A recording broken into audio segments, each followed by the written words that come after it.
Vamos rapidamente à palavra de Deus nesta manhã. E a gente continua falando sobre uma vida mais profunda em Deus, uma vida extraordinária que Ele comprou na cruz para todos nós, amém? Isso é vida abundante, então vamos lembrar isso? Jesus comprou vida abundante para mim, vamos, diga isso comigo? Então eu tenho vida extraordinária, amém? E a gente deve buscar isso. Agora, nessa busca de uma vida mais profunda com Jesus, e eu vou pedir a você mesmo uma atitude muito certa nesta manhã, tá bem? Não senta aí agora como se você fosse assistir um filme, tá bem? Vai mais que isto. Lembra-se, eu estou na presença de Jesus, amém? Não é o pastor Israel, não, eu não vou falar de mim. O que eu quero falar é a palavra de Deus e você vai confirmar se é verdade para o seu coração, né? E aí depois de confirmar isso, vai aplicá-la no seu coração. Mas eu quero de você uma atitude certa, e senta bem, bem firme, atitude correta. Diz, eu quero entender a palavra de Deus, eu quero entender o que Ele tem para mim. E para isso a gente vai numa revisão muito rápida. Falando dessa vida mais profunda e falando da volta de Jesus, nós temos aprendido primeiramente foi que você precisa se manter ocupado enquanto espera. E aí algumas coisas desse ocupar-se, como é que você se ocupa? Quero que você diga comigo, eu preciso permanecer em alerta, tá vendo lá? E vamos dizendo, preciso mais o quê? Estabelecer a volta de Jesus como meu maior desejo, esforçar-me para agradar a Deus. E deixa eu te explicar aqui, esse esforçar não é um esforço humano que eu faço e penso, puxa, eu vou fazer de tudo e Deus vai gostar de mim, nada disso. Nós estamos falando com base na fé, naquilo que Ele fez. Ele está dizendo na sua palavra, tudo que Ele deu para você e para mim, o nosso esforço é dentro do poder de Deus e tudo que Ele deu para a gente viver a vida nova, tá bem? Fica certo aí? E o próximo, como é que a gente se mantém ocupado? Fazendo o quê? Eu preciso aumentar, você precisa aumentar o seu poder espiritual e buscar as coisas espirituais. Essa é a palavra de Deus. Depois nós vimos, prepare-se para encontrar com Jesus. E o que a gente aprendeu? Que é preciso primeiro viver consciente, vamos falar juntos? Viver consciente e dependente do poder de Deus. Ele diz, tudo que você precisa para viver uma vida abundante, vida nova, Ele conquistou para você. Então você precisa estar consciente disso, precisa buscar isso. Segundo, você precisa o quê? Compreender que a vida cristã exige engajamento. Eu estou sentado no banco olhando o que estão fazendo. Não tem disso, meu irmão, não tem banco da praça de Jesus para você sentar. Aqui todo mundo tem que estar engajado nesse pleno conhecimento de Jesus. E por último, nesse segundo sermão, foi comprometer-se com o processo de Deus. Há um processo que Ele tem para a minha vida e a sua vida, que nós estamos vendo nesses dias, e a gente vai trabalhar um pouquinho neles hoje. O terceiro foi, para quem não quer tropeçar na fé. Eu não quero tropeçar, você quer? Quer cair? Então eu vou dizer para você o que a Bíblia está falando para a gente, só relembrando domingo passado, o que a gente precisa fazer. Vamos lembrar lá? Os presentes de Deus visam a vida e a piedade em mim. Não é para o irmão, não é para a esposa, não é para o marido, não é para fulano. Está dizendo a vida e a piedade em mim. A minha salvação não está, vamos falar juntos? A minha salvação, Ele diz, solidifica a sua salvação, completa a sua salvação. Continua o processo. Terceiro, vamos juntos? As qualidades espirituais precisam ser buscadas. A vida cristã não é estática.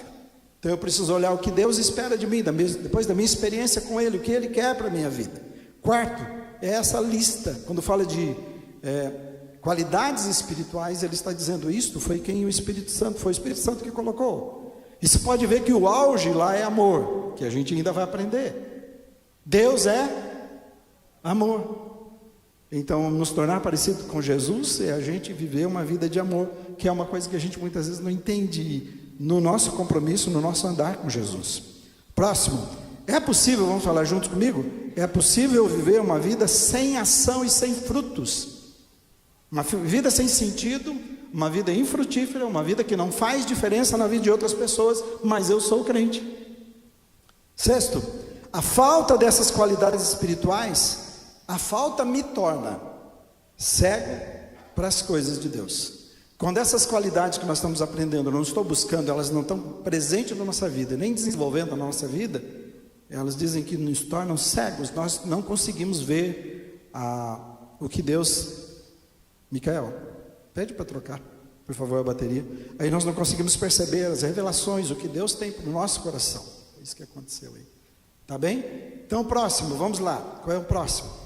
A falta revela que o sacrifício de Jesus perdeu a importância para mim. Ele fez algo na minha vida, eu estava muito empolgado, eu estava muito feliz, mas agora estou indiferente. Tá bem. Faz bem se eu ler, se eu não ler. Se eu orar, se eu não orar, se eu me encontrar com Jesus, se eu não encontrar com Jesus, se Ele falar comigo ou não falar, minha vida está normal. O próximo, minha vocação e eleição precisam ser confirmadas. Nós já vimos isso. Nono, se eu não proceder assim, eu vou tropeçar e cair na fé, as qualidades. Por último, se eu não proceder assim, eu terei uma entrada frustrada no céu. E o texto de hoje, e a pregação hoje é, então garanta que a sua entrada vai ser triunfal no céu. Por isso que você tem inclusive essa imagem. E eu gostei dessa imagem porque ela não coloca, não são atletas correndo. Para mim assim, é você envolvido na sua atividade todos os dias, seja qual ela for. E você pode ver que todos estão chegando juntos também. A competição não é com a pessoa que está do meu lado, a competição é comigo mesmo, o quanto eu cresci, o quanto eu desenvolvi. E o ganhar não é ganhar do outro, é ganhar de mim mesmo. É vencer a mim mesmo, vencer o pecado, vencer o engano e chegar até lá, vitorioso no nome de Jesus. Significa que você está levando sua vida cada dia e está correndo para essa entrada triunfal. Tem 3 textos que eu quero citar para você, para a gente pensar sobre essa entrada triunfal rapidamente. Em Mateus diz assim: então dirá o rei aos que estiverem à sua direita: vinde benditos de meu Pai. Jesus está dizendo: entrai na posse do reino que você está preparado antes da fundação do mundo. Você já imaginou? Jesus falou: vem cá Júnior, entra aqui Júnior. Você imagina que alegria? Entra Júnior, você é bendito do meu Pai, você é bendito. Acompanhei a sua vida, eu tenho escrito num livro tudo o que você fez, está aqui, você seguiu fielmente, você é um bendito, você é bem-vindo aqui, entra para o gozo, que Ele já preparou antes da fundação do mundo. O outro diz assim, Paulo, na sua visão diz: combati o bom combate, completei a fé, completei a carreira, guardei a fé, e diz: já a coroa da justiça me está guardada, a qual o Senhor reto juiz me dará naquele dia, não somente a mim, mas também a todos quantos amam a sua vinda. Você ama a vinda de Jesus? Ele diz: se você ama a vida de Jesus e espera a vinda de Jesus, Ele está dizendo assim, pode ter certeza disso, o que vai acontecer? Você vai combater o seu bom combate, você vai completar a sua carreira, você vai guardar a fé. Por isso que Ele está dizendo que nós devemos nos empenhar, dar o máximo, porque há uma coroa guardada para você e para mim, reservada em Jesus, nos céus. Amém, irmãos? Nós precisamos viver nossos dias assim, cada dia. O reto juiz. Nós enfrentamos nesses dias pessoas que estão tratando desonestamente, a gente tem visto isso. Veio lá, pronto. E cada vez mais, aquilo que era justo não é justo, que era não é honesto não é honesto, né? Aquilo que é verdadeiro não é mais verdadeiro, e a gente tem vergonha. Mas aqui está dizendo: há um justo juiz, nosso Deus, que julga todas as coisas retamente, e Ele tem reservado para você. Ah, mas o pastor não me entendeu direito, meu patrão não me entendeu direito, meu empregado não me entendeu. Não importa qual a situação onde você estiver envolvido, meu marido, minha esposa, meu filho, ele diz: eu entendo, busca a minha presença, ser perfeito, eu vou recompensar você. Paulo dizendo, agora o próprio Jesus dizendo em Apocalipse 3:21, ele diz assim: ao vencedor, ele diz: dar-lhe-ei sentar-se comigo no meu trono. Ele diz, está vendo isso? E assim como também eu venci e me sentei no trono do meu Pai. Você quer entrada mais triunfal do que essa? Amém? Amém, irmãos? Sentar no trono de Jesus, do lado dele, e Ele está dizendo assim: eu vou dar você, aquele que vencer, aquele que vencer. Puxa, então significa que eu e você fazemos escolhas todos os dias na nossa vida. E essas escolhas precisam ser escolhas certas, escolhas que agradem a Deus, conhecer a vontade de Deus. Então vamos à leitura do versículo de hoje. Eu estou quase entrando na mensagem de hoje, tá bem? Vamos lá? no que eu tenho que falar para vocês hoje. 2 Pedro 1, 5 a 11. Vamos ver? Vamos falar juntos? Por isso mesmo, vós reunindo toda a vossa diligência, com a fé, associai, né? Aí vocês não vão ler mesmo. Vamos começar de novo? Associai foi uma beleza, não está lá? Vamos lá? Por isso mesmo, vós, reunindo toda a vossa diligência, associai com a vossa fé a virtude, com a virtude o conhecimento, com o conhecimento o domínio próprio, com o domínio próprio a perseverança, com a perseverança a piedade, com a piedade a fraternidade, com a fraternidade o amor. Vamos lá? Porque estas coisas, existindo em vós aumentando, fazem com que não sejais nem inativos, nem infrutíferos no pleno conhecimento de nosso Senhor Jesus Cristo. Pois aquele a quem estas coisas não estão presentes é cego, vendo só o que está perto, esquecido da purificação dos seus pecados de outrora. Por isso, irmãos, vamos lá? Procurai com diligência cada vez maior. Você vai empregar um esforço cada vez maior com aquilo que Deus te deu, com os recursos de Deus para a sua vida. E diz assim, para confirmar vossa vocação e eleição, porquanto procedendo assim, não tropeçareis em tempo algum, pois desta maneira que vos será amplamente suprida a entrada no reino eterno de nosso Senhor e Salvador Jesus Cristo.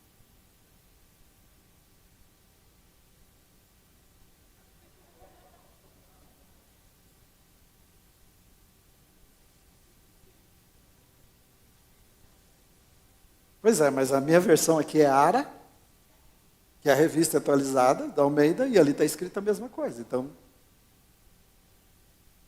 dois erros. Perdão? Tudo bem? Mas vocês entenderam a palavra? Obrigado, viu, gente? Obrigado pela paciência. Não vi isto lá, tá bem? Como é que eu consigo pôr essa mesma tradução daqui, que eu colo daqui e põe lá, e ele fica de outro jeito? Deus, eu não vou querer saber agora, tá bom? Mas tá bom, vocês me entenderam. A existência dessas qualidades que você está vendo, e diz assim, existência, elas precisam existir na minha vida, tem que fazer parte da minha vida, essas qualidades espirituais, e não só isso, mas elas precisam ir desenvolvendo, crescendo. Aí, desta forma, a sua vida é uma vida viva, de ação, e com resultados, com frutos, de movimento e resultados. Ele está dizendo. Então, Deus nos deu uma vida que é a vida eterna, Ele soprou a vida em nós. Essa vida foi maculada no Jardim do Éden. E o processo de Deus, através de Jesus, é restaurar essa vida eterna. Que ela começa, como eu disse, numa centelha, agora, aqui e agora. Estou experimentando aqui agora só um pouquinho. Ele diz assim, olha, só a entrada. 100 milhões a propriedade que você tem. Mas você recebeu R$1.000 de entrada. É mais ou menos isso. Mas esse R$1.000 é a garantia de 100 milhões da propriedade que já sua, já te pertence. Isso que ele está dizendo, é uma centelha. Mas antes da fundação do mundo, essa é a vida. E Deus nos deu isso como presente. E além de dar de presente a vida eterna, ele diz assim, agora eu dou tudo o que você precisa, que ajuda você, que contribui para você viver essa vida que eu preparei antes da fundação do mundo para você. Tudo que você precisa, então está preparado já antes da fundação do mundo, e eu coloquei aqui à sua disposição. O comentário Esperança diz assim, que essa vida, ele está dizendo, não é como uma propriedade, apesar de a gente falar de propriedade, que passa de maneira formal de um para outro. Está aqui, meu filho, eu sou de tal igreja, agora daqui em diante você vai ser também. Está aqui, eu comprei esse direito, tal, né? Nada disso. Porque você vai entender ao longo dessa caminhada aqui, que é uma fé pessoal, é minha experiência, sou eu que precisa ser abraçado todos os dias.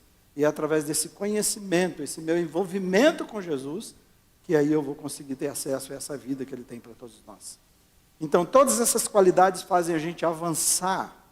Quando você olha para essas qualidades, fala, eu quero ser parecido com Jesus. Pastor Israel tem dito que esse é o projeto para a nossa vida. E como é que eu me torno parecido com Jesus? Bom, eu comecei com a experiência no batismo, que é a minha fé inicial. Mas esse é o primeiro passo. Ele está dizendo, agora você precisa crescer na sua vida, de tal forma que você vai chegar a esse ponto. Aí você vai conhecer Jesus. Então, cada qualidade dessa também, eu conheço Jesus e avanço. Eu avanço e conheço Jesus. Esse é o processo aí. É bem dessa forma que a gente vai indo. Tá bem? Eu sempre tenho dito para vocês que nós, ao contemplarmos Jesus, nós somos transformados de glória em glória na imagem dele. Esse é o alvo. Ser parecido com Jesus, você quer um desenho de Jesus? Apesar de Jesus ter uma imagem muito bonita, né? Que agrada a todo mundo, não é linda? Mas o que ele está falando, isso é do caráter de Jesus. As características de Jesus. Quem é Jesus? O apóstolo Pedro está dizendo assim claramente, através dessas qualidades espirituais, de que forma isso acontece na nossa vida. Então, são ações práticas da vida cristã, que têm as suas raízes fincadas. Eu vou até mudar o desenho ali. Eu sei que a gente pode fazer de passos, a gente pode colocar uma árvore que tudo isso está enraizado na fé, mas eu vou usar a figura de uma construção, como se você estivesse construindo a sua casa espiritual. Então, mas Pedro está dizendo dessa forma, as raízes estão fincadas da fé nessas realidades, e a gente vai conhecendo a Cristo e nos tornando cada vez mais parecido com Ele. Vamos pensar em construção, então. A fé, ela não pode parar sozinha. Pensa que isso ali nós vamos ter a cobertura de uma casa, que é a nossa casa espiritual. Mas, ao mesmo tempo, também indica para mim o caminho para cima, né? Para Deus, né? Ela precisa, quando você lê aqui, ela precisa ser suprida com qualidades que são transmissoras de vida. Porque ele está dizendo, a fé pode ser morta, a fé pode ser perdida, pode ser enfraquecida. Nós podemos cair na fé. Então, a ideia é que a fé precisa ser também, a fé que já foi conquistada em Jesus, precisa ser sustentada pelas qualidades, por essas qualidades na nossa vida. A nossa fé, o nosso conhecimento de Jesus, a nossa caminhada com Jesus, o nosso entregar a vida para Jesus precisa ser sustentado por essas qualidades. É o que a palavra diz. Então, cada passo, a cultura bíblica está dizendo assim, a Bengel diz isso, que cada passo dá origem ao seguinte. Então, não só dá origem para o próximo passo, para a próxima qualidade, mas também facilita para que você possa ter a próxima qualidade. Mas, ao mesmo tempo, também traz equilíbrio e perfeição para a qualidade anterior. Muito interessante. Tá bem? Vamos então para a primeira, que é a virtude. Essa é a ideia que ele está colocando. O que é a virtude? Quando falou, olha, você precisa então associar a sua fé à virtude. Virtude é excelência moral, esse é o sentido. Outros chamam de bondade, sempre tentando explicar da melhor maneira possível que é. Mas vamos ficar com a palavra excelência. Há uma explicação aqui que a cultura bíblica diz que excelência de uma faca, você sabe qual é a excelência de uma faca? Cortar. Eu acho que essas são as coisas que nós precisamos entender. A excelência de uma faca é cortar. A excelência de um cavalo é correr. E a excelência de um homem, de um cristão, de uma mulher crente em Jesus, qual é a excelência? O que é que eu tenho que estar fazendo para entender que eu estou cumprindo a missão? Que eu sei para que existo? Que eu estou fazendo a vontade de Deus para o desenho que Ele fez para a minha vida? Ele está dizendo, a excelência sua e minha é refletir o caráter de Jesus. Por isso estamos falando das qualidades.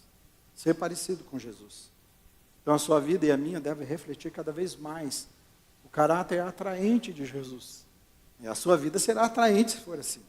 E o que é? É ser semelhante a Ele. A virtude é isso. A semelhança, ela não pode ser adquirida, senão através de encontros contínuos com Jesus. Por isso diz, de glória em glória. Eu me encontro com Jesus através da palavra, eu me encontro com Jesus através de uma reunião com os irmãos, se estivermos falando de Jesus, eu me encontro através da oração, do estudo, não perco uma oportunidade, e aí eu vou cada vez mais crescendo na presença dele, vou me tornando parecido com ele. Então, virtude, está dizendo, é a primeira qualidade que brota da fé, mas também é a primeira qualidade que reforça, que dá sustento para essa fé. A minha experiência com Jesus, a minha entrega por Jesus, está acrescido de algo agora. Essa fé me levou a ter virtudes. Eu tenho agora características de Jesus na minha vida. O segundo é conhecimento, que ele está dizendo, Pedro. Ele diz que o conhecimento vem através do exercício da excelência, da virtude. A fé me leva à virtude, à excelência, a eu parecer com Jesus gradativamente, E essa excelência me leva ainda ao quê? A um exercício. Opa, perdi aqui, perdei.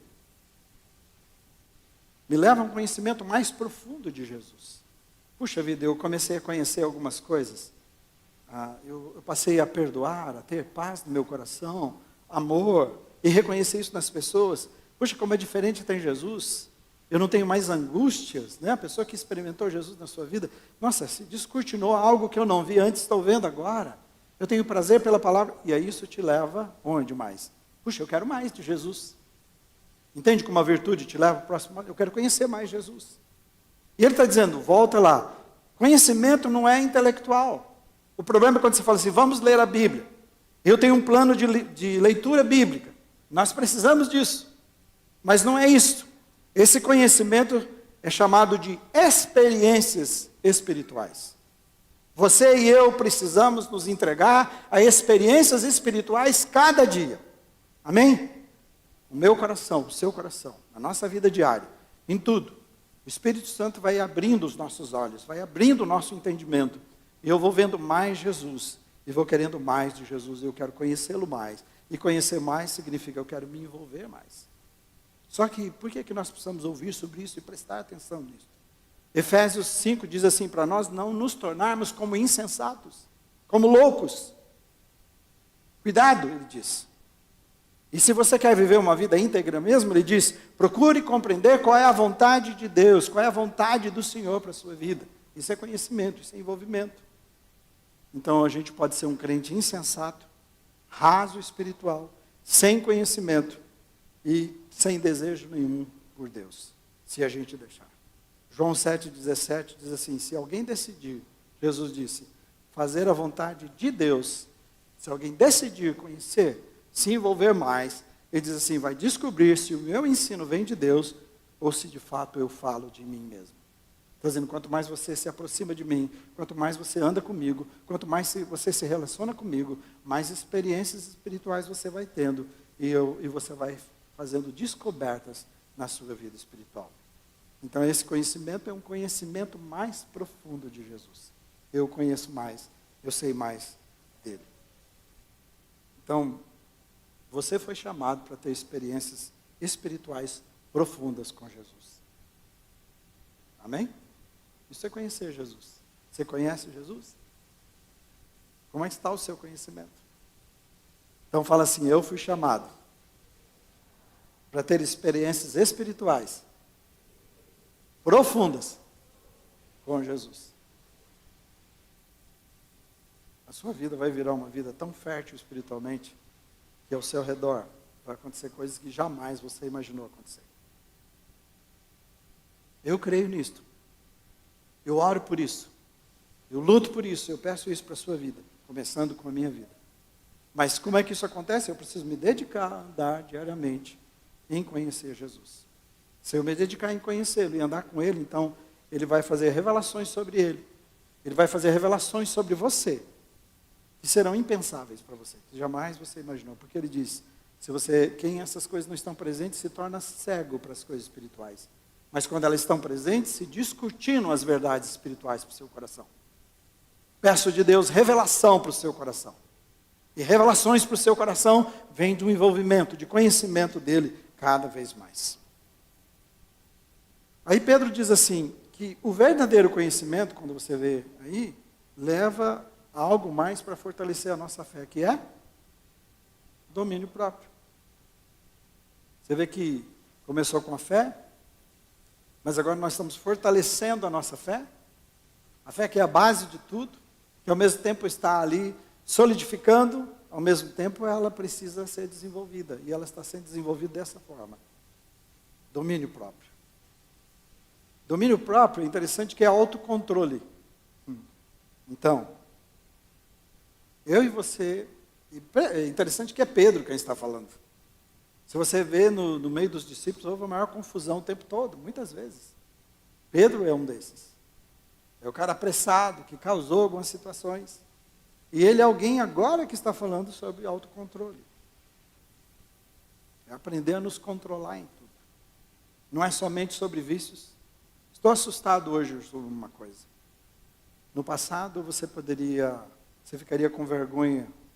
Dificilmente um cristão ia comprar uma revista pornográfica em algum lugar. Porque todo mundo ia ver, todo mundo ia saber, né? Não ia entregar para você escondidinho, nada disso. Mas com o celular hoje, com a internet hoje, o que é de casamento, o que é bando quando descobrem, o que é de famílias, o que é de jovens, adolescentes sofrendo. Todo tipo de gente, pastores, tudo que você imaginar, todo mundo, tira ninguém de fora. Sofrendo porque não tem o domínio, não tem esse controle, e está sendo controlado pelos vícios. Então é sobre todas as áreas.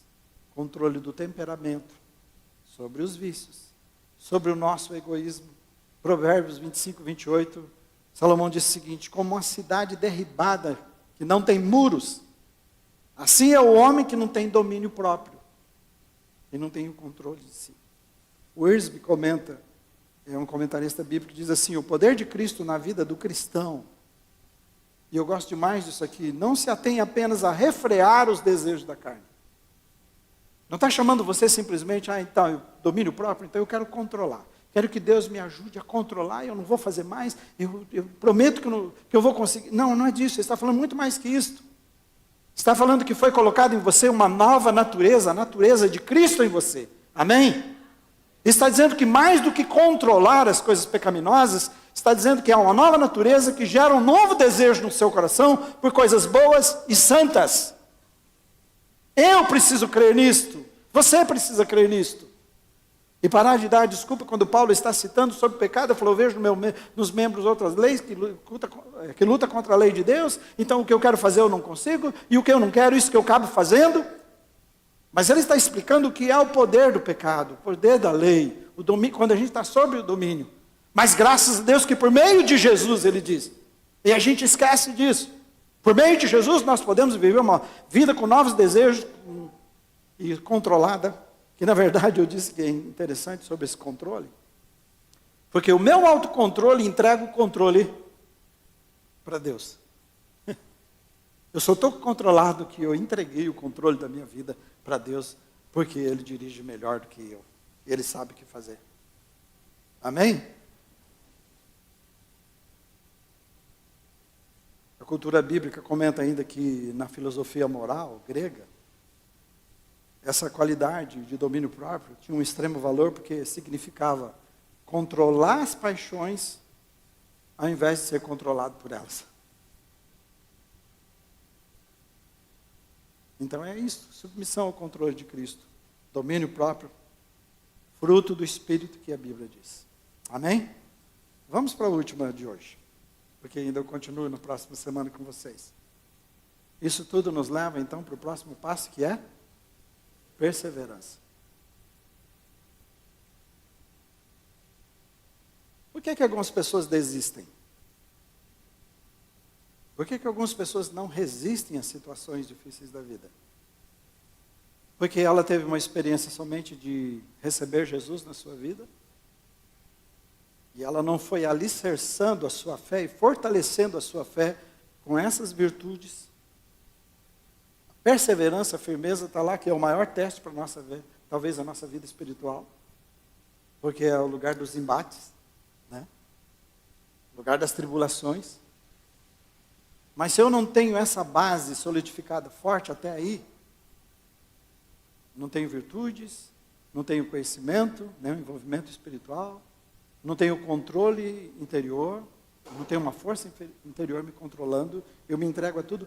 Então, impossível de eu ser forte na hora das tribulações. Por isso muitas pessoas caem aí nesse ponto. Desistiram logo. A cultura bíblica, também ainda que eu estou usando, cita Mayer, indica uma passagem interessante do Aristóteles, onde ele faz um contraste aqui do domínio próprio e a perseverança. O domínio próprio, diz Aristóteles, tem que ver com prazeres, aos dois pés, e a perseverança com pesares. Então o domínio próprio é controlar os meus desejos, os prazeres. E a perseverança é eu enfrentar os pesares da vida, também controlado, sem me desistir, sem me entregar. E aí ele continua, Aristóteles. A pessoa que suportar as adversidades, então realmente não desistir, esse realmente tem perseverança no seu coração. E a Bíblia está dizendo o tempo todo, olha, não deixa a sua esperança morrer. Se você olhar pela Bíblia, o Novo Testamento, você vai encontrar muito, é preciso que você seja firme na sua fé. Persevera, não entrega, não desiste, persevera. Mas o perseverar não é uma decisão de ficar de pé. A decisão de perseverar é que eu estou acrescendo a minha fé, fortalecendo a minha fé cada dia com essas qualidades. Então agora eu tenho suporte, penso que aquilo ali são pilares e vigas que estão sendo levantadas todos os dias e cada vez mais levando a minha fé para mais alto, e mais alto, e mais alto. Diz ainda mais a cultura bíblica, do hábito do domínio próprio brota a perseverança, que é a disposição mental que não é abalada por nada, por nenhuma dificuldade ou por aflição. E ela é capaz de resistir os dois ataques mais cruéis de Satanás, que é aquele ataque que você tem de fora que vem, que é o mundo e toda a sua atração, mas também que ele usa também a sedução da carne, as nossas coisas, as nossas dificuldades pessoais, internas. Então ele usa o externo, o exterior e o interior para nos atacar, para nos seduzir, para nos enganar. E a perseverança é capaz de perceber isso. Por isso que Paulo falou assim, eu enfrentei, acho que foi o João que pegou recentemente, eu enfrentei os inimigos externos e inimigos internos. Externos e internos. E enfrentei. Então, com domínio próprio, com autocontrole, nós ganhamos uma força tremenda que nós podemos enfrentar as adversidades da vida sem desistir. Nos leva, então, o domínio próprio me leva a esse próximo passo.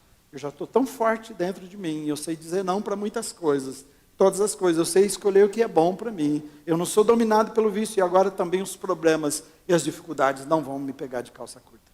Eu vou continuar firme.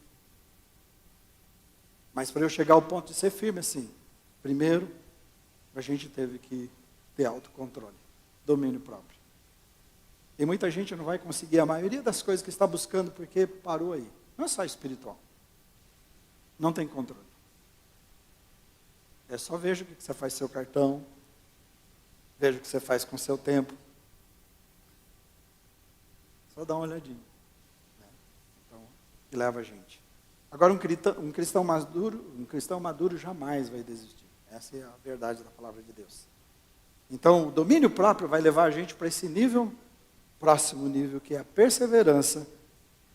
Mas aí, como é que a gente desenvolve perseverança na nossa vida? Você sabe como é? Como é que desenvolve? Romanos 5, de 1 a 3, vou citar para vocês.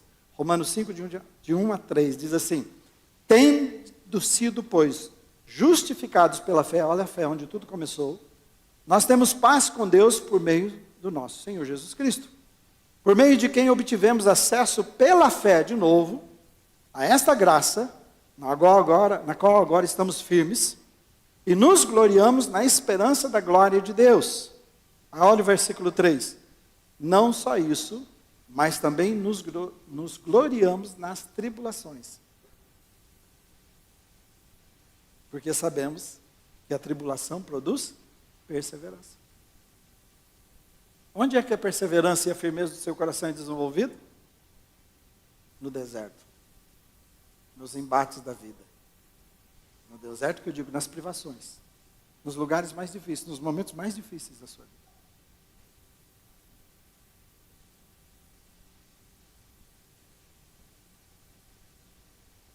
É interessante quando ele diz assim, gloriar nas tribulações, a palavra para isso aqui é, eu me alegrar. Como é que eu me alegro na tribulação? Como é que você se alegra na tribulação? Porque há uma coisa muito importante aqui para a gente saber sobre tribulação. Nós não estamos entregues, a nossa vida não está deixada a Deus dará. Não, é sina, isso tem que ser mesmo, eu não tinha que fazer, a vida é assim mesmo e vai. Não é nada disso. Não é disso que está dizendo, não, deixa, sofrimento. Não é isso que a Bíblia está ensinando. Nós estamos entregues nas mãos de um Deus amoroso. Amém? Um Deus que tem um compromisso de transformar todas as coisas em bênção.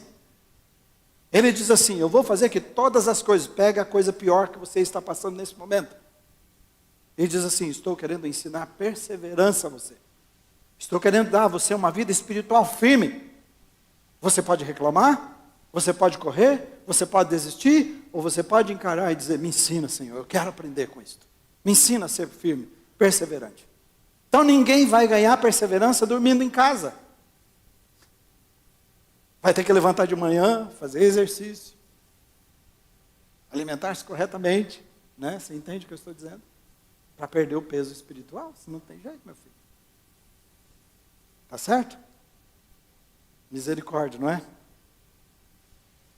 Nós estamos nas mãos de um Deus maravilhoso, assim como seu filho estava. Quando o texto diz assim, que Jesus, em troca da alegria que estava proposta, ele suportou a vergonha da cruz. Que alegria proposta? Quem propôs? Eu parei para pensar um pouquinho. Deus senta com ele: filho, você vai voluntariamente para morrer. Deus amou e deu o seu filho.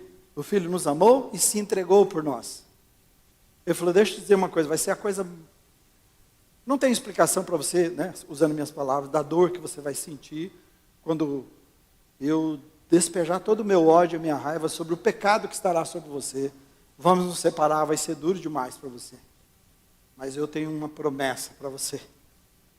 Olha só. Você vai abrir mão de tudo. Você vai passar por tudo isso. Mas depois eu vou dar tudo de volta. E você vai ver sentado do meu lado aqui. Amém? Ele diz: em troca da alegria que estava proposta, ele enfrentou, ele suportou. Então, quando você está enfrentando o seu problema, o problema é que você está olhando o seu problema. Ele diz assim: o cristão que cresceu, que desenvolveu, consegue olhar o problema na perspectiva do futuro. O que me espera, o que me aguarda, o que foi prometido. Por isso eu posso perseverar, ficar firme, enfrentar e não desistir naquilo que eu estou enfrentando agora e passando. Aprenda a olhar. Por isso o conhecimento de Deus faz isso com você, o conhecimento de Jesus. As experiências espirituais te levam a isso.